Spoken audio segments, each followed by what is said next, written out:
الرحمن الرحیم۔ سرزمین ٹی وی کے پروگرام آگاہی کے ساتھ میں ہوں سفدر علی خان۔ میرے ساتھ آج پاکستان کے ایک انتہائی معزز شخصیت موجود ہیں، جناب ڈاکٹر نوید الہی صاحب۔ آپ joint director general I B کے رہے ہیں اور آپ دہشت گردی اور پاکستان کے سیاسی معاملات پر گہری نظر رکھتے ہیں، لہٰذا آج میں جناب ڈاکٹر نوید الہی صاحب سے بنگلہ دیش میں ہونے والے واقعات کے متعلق کچھ آگاہی حاصل کریں گے۔ تو ڈاکٹر صاحب، میں آپ سے یہ گزارش کرنا چاہوں گا کہ مجیب خاندان کیونکہ بنگلہ دیش بنانے والا ایک خاندان ہے، انہوں نے بنگلہ دیش کو قائم کیا، وہ بابا بنگلہ کہلاتا تھا، تو کیا ریزن بنے ہیں کہ آج ہم تصویروں میں دیکھ رہے ہیں کہ اس کے مجسمے کے گلے میں جوتوں کے ہار ڈالے جا رہے ہیں اور اس کو توڑا جا رہا ہے، گرایا جا رہا ہے؟ تو یہ اس پہ تھوڑا سا میں آپ کے ویوز چاہوں گا کہ اس کی بیٹی حسینہ واجد نے اپنی ملک و قوم کے ساتھ ایسے کیا اقدامات کیے ہیں جس کی وجہ سے عوام اتنا بپھر گئے ہیں؟ جی بہت شکریہ، آپ نے مجھے بہت اہم موضوع کے اوپر بات کرنے کے لیے مدعو کیا ہے۔ میرے خیال میں یہ بڑی کلیئر بات ہے کہ حسینہ واجد جو ہیں وہ کئی سالوں سے، تقریباً 2 دہائیوں سے یہاں سے پہ حکمران تھی، اور شاید ایک آدھ دفعہ الیکشن جیتی، باقی ان کے الیکشن ایک دفعہ تو بائیکاٹ تھا، اور آپ سمجھیں کہ اس میں ایک ڈکٹیٹوریل جو ان میں ٹینڈنسیز تھیں جو ان کی پالیسیز میں بڑی ریفلیکٹ کرتی رہی، بجائے اس کے کہ جب وہ پاور میں آئی ہیں اور بنگلہ دیش کی تمام فورسز کو، تمام عوام کو، تمام جو ان کے کوارٹرز ہیں ان کو ساتھ لے کے چلتی، لیکن حسینہ واجد ایک بہت ہی چھوٹی سوچ لے کے آگے چلی۔ انہوں نے ایک کلٹ پیدا کرنے کی کوشش کی، اور اتنی ریونجفل اور ان کی ونڈکٹیو پالیسیز تھیں۔ آپ دیکھیے کہ انہوں نے جو مخالفین تھے ان کو بھی 80 سال کے عمر رسیدہ لوگوں کو بھی پھانسیاں دلوا دی۔ ابھی جو وجہ بنی کہ جی کوٹا کے اوپر یوتھ ان کی کھڑی ہو گئی، تو اس کے پیچھے یہ نہیں کہ صرف اس کے اوپر ہی، یہ سالہ سال کی ان کی ونڈکٹیو ریپریسو پالیسیز تھیں۔ ابھی بھی یہ تو لاسٹ اسٹرا آن دا کیملز بیک جسے کہہ سکتے ہیں نا، یا امیڈیٹ کاز کہہ سکتے ہیں، کہ انہوں نے کہا کہ جو اس وقت 1971 میں جنہوں نے اس کی آزادی میں حصہ لیا تھا ان کے بچوں کو کوٹا دیں گے، تو یوتھ کا پیمانہ لبریز ہو گیا کہ ہر چیز کی ایک حد ہوتی ہے۔ تو ان کی جو پالیسیز تھیں، لوگوں کو مارنے کی، بربریت کی، تشدد کی، انٹالرنس کی، اس کی انتہا ہو گئی، تو یہ ریاکشن اور رد عمل سامنے آیا ہے۔ اور جس کا نتیجہ آپ دیکھیں کہ اگر وہ ان کا جو بانی تھا مجیب الرحمان، اگر اس کی بیٹی تھی اور وہ پاپولر تھی، تو اس کو اس طرح ہیلی کاپٹر پہ بیٹھ کر انڈیا فرار نہ ہونا پڑتا، وہ الگ ہو جاتی کہ ٹھیک ہے آپ، میں الگ ہو رہی ہوں، دوبارہ الیکشن ہوں گے۔ تو ڈاکٹر صاحب، اس میں ایک یہ چیز بھی سامنے آتی ہے کہ یہ اصل میں پروڈکٹ ہی انڈیا کی تھی، انڈیا کا نے ہی یہ 71 وار میں رول ادا کر کے، اور یہ بنگلہ دیش کی جو ہے نامی ملک مارز وجود میں آیا، اس کا بانی سمجھے اوریجنلی انڈیا ہی تھا، اور یہ انڈیا کی سپورٹ سے ہی شاید اپنے ملک پر حکمرانی کر رہی تھی، اور آخر کار لوگوں کا صبر کا پیمانہ لبریز ہو گیا۔ تو اب کیا آپ سمجھتے ہیں کہ خطے میں انڈیا کے اثر رسوخ کو کوئی فرق پڑے گا؟ دیکھیے، اس میں جو اہم بات، آپ کی بات بالکل ٹھیک ہے، اہم بات اس میں یہ ہے کہ ابھی بھی حسینہ واجد پہ انڈیا کا بہت اثر تھا، اور میرا یہ خیال ہے کہ یہ جو پالیسی اختیار کی انہوں نے، تشدد کی، یہ بھی ایک انڈین ان کو ایڈوائس تھی، جیسے اسرائیل غزہ میں کر رہا ہے، انڈیا کشمیر میں کر رہا ہے، ان کا مشورہ ان کو تھا کہ یہاں پہ ان کو سپریس کر دو۔ آپ دیکھیں 300 سے زائد جو ہیں طلبہ ان کو ہلاک کر دیا گیا، میں بھی 400 کے قریب ہلاک، اور سینکڑوں زخمی ہیں۔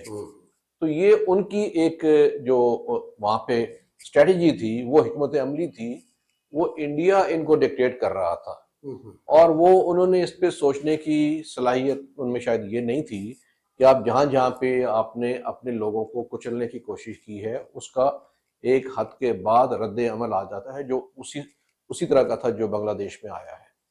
تو میرا خیال ہے کہ ظاہر ہے کہ حسینہ واجد کے جانے سے بھارت کا وہاں پہ جو سب سے بڑا ان کا ایک وہاں نمائندہ تھا وہ ختم ہو گیا، تو ان کا اثر تو بہت ہی ظاہر ہے کہ ہٹ ہوا ہے. اب دیکھتے ہیں لانگ رن میں کیا ہوتا ہے.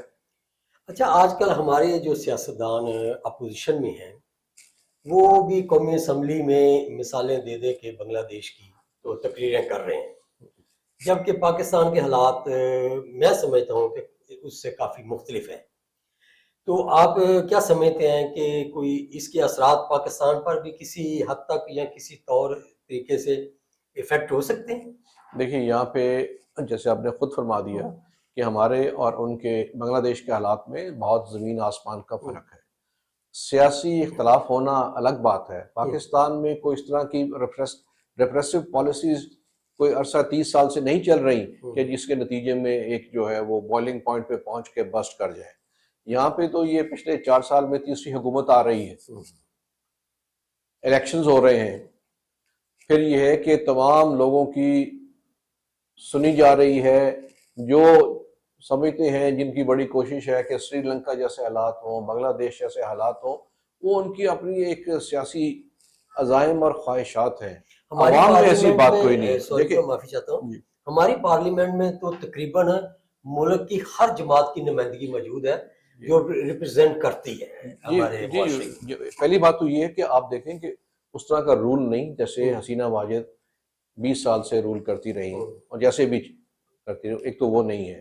ہمارے یہاں پہ جو رد عمل کی خواہش کر رہے ہیں وہ سیاسی نہیں ہے، وہ انفلیشن پہ یا بجلی کے بلوں میں تھوڑی سی ریزنٹمنٹ جو ہے اس کو بھی انہیں پتہ ہے کہ حکومت اس کو ایڈریس کرنے کی مکمل کوشش کرتی رہی ہے. آپ دیکھیے کہ جماعت اسلامی دھرنا دے رہی ہے تو ٹھیک ہے، حکومت اس کو برداشت کر رہی ہے، لیکن وہ قانون کو اپنے ہاتھ میں تو نہیں لے رہے، نہ ہی وہاں پہ یہ جائیں گے. تو اس لیے ہمارے اور بنگلہ دیش کے معروضی حالات میں بہت فرق ہے اور اس طرح کا ریئیکشن یہاں پہ نہ آنے کی وجوہات ہے، نہ آئے گا.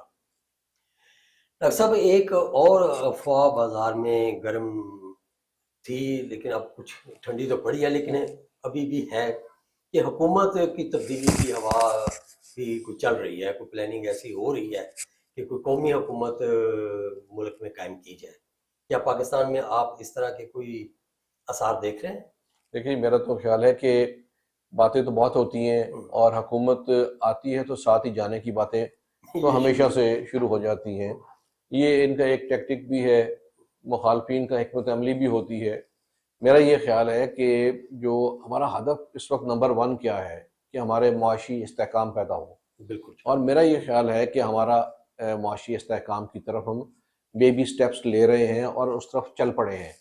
تو ان حالات میں گورنمنٹ کو چینج کرنا یا ڈسکنٹینیوٹی آف پالیسی کرنا جو ہے وہ ملک کو نقصان پہنچانے والی بات ہے. تو میرا نہیں خیال کہ اس طرح کی کوئی صورتحال پیدا ہوگی ابھی کہیں قریبی کسی موقع پر. ڈاکٹر صاحب، آخر میں آپ سے یہ گزارش کروں گا کہ ہمارے ملک میں دہشت گردی کا جو پچھلے 40 سال سے ایک طوفان کھڑا ہوا ہے، آپ اس کو کس طرح دیکھ رہے ہیں کہ اس کے کیا آئندہ آنے والے دنوں میں اس کے لیے کیا کیا جا رہا ہے حکومتی سطح پر، یا کوئی ایسا ملک کے فوجی ادارے جو ہیں وہ اس کے متعلق کیا سوچ رہے ہیں اور کیا ہونا چاہیے؟ نہیں، یہ تو صرف فوجی ادارے کو سوچنے کی بات نہیں ہے، یہ صرف حکومت پاکستان کے سوچنے کی بات ہے. حکومت پاکستان کو دیکھنا چاہیے کہ کس کو انہوں نے اس کے اوپر لگانا ہے. فوج ان میں سے ایک ادارہ ہے جو اس کے لیے کام کرتا ہے. تو ابھی ظاہر ہے کہ ٹیررزم میں اضافہ ہوا ہے اور اس کی وجوہات سب کو پتہ ہیں. جب سے افغان طالبان وہاں پہ افغانستان میں آئے ہیں اس کے بعد سے ٹی ٹی پی کو سپورٹ ملی ہے، چونکہ وہاں بیٹھے ہوئے ہیں اور انہوں نے اس پہ 2-2.5 سال میں بہت ٹیررزم ہوا ہے. لیکن ابھی جو عزم استحکام تھا 23 مارچ کو وزیر اعظم نے اس کے اوپر بڑا کلیئرلی کہا تھا کہ یہ جو صرف فوج کے اوپر رلائے کرنا جو ہے دیٹ از ڈینجرس. تو ایک whole of the government approach ہوگی.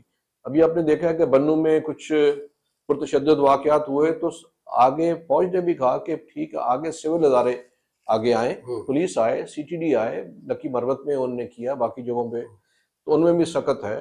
فوج پیچھے بڑے بھائی کی طرح بیٹھے گی، بارڈر پہ بیٹھے گی اور ان کو سپورٹ کرے گی. تو میرا خیال ہے تھوڑا عرصہ لگے گا، انشاءاللہ اس کے اوپر قابو پا لیا جائے گا.